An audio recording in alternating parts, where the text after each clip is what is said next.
Israel is involved in a multi-front war. Iran and its proxies have pledged to destroy the state of Israel and to kill essentially every last Jew on earth.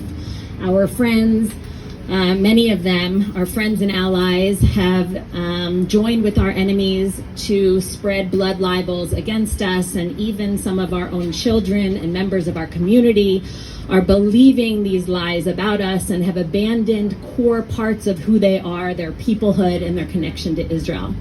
So it feels hopeless a lot of the time. And yet, all hope is not lost. Rabbi David Wolpe recently spoke of an imagined conversation that he had with one of his ancestors. And in the conversation, Rabbi Wolpe said, there's so much anti-Semitism at Harvard and our students are really struggling there. And his ancestor interrupted him, flabbergasted, and said, there are Jews at Harvard?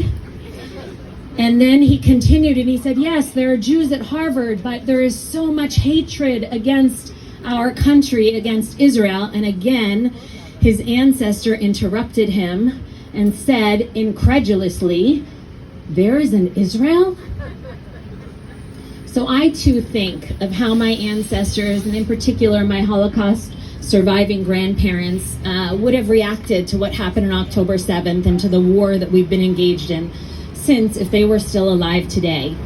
And I imagine that October 7th would have been terribly devastating and triggering and reminiscent of the horrors that they and their families and their ancestors had been experiencing for thousands of years in the diaspora. But October 8th was quite different.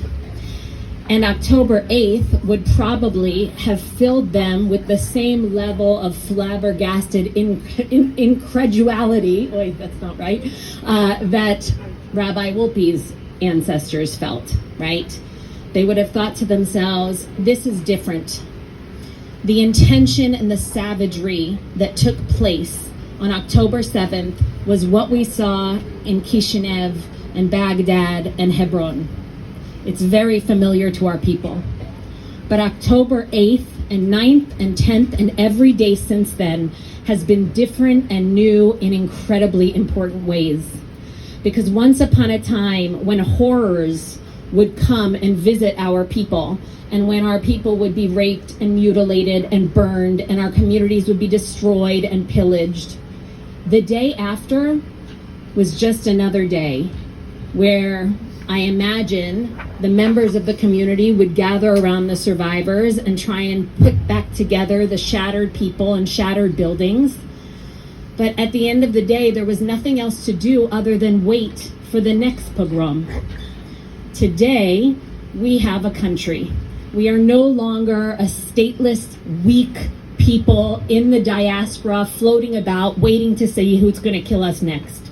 Today, we have a nation, we have a military, and our military was mobilized immediately to end the threat of October 7th, and the civilians of Israel mobilized immediately to feed those soldiers and to help the families evacuate from the north and to make sure that the children of those who were called for reserve duty would have somewhere to go and someone to occupy them when all the schools were closed.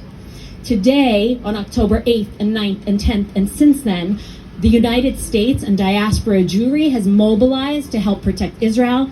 Nations from across the West and even nations in the Middle East joined with us when Iran attacked us directly and helped to defend the airspace so that Israel would not be destroyed. Today is different.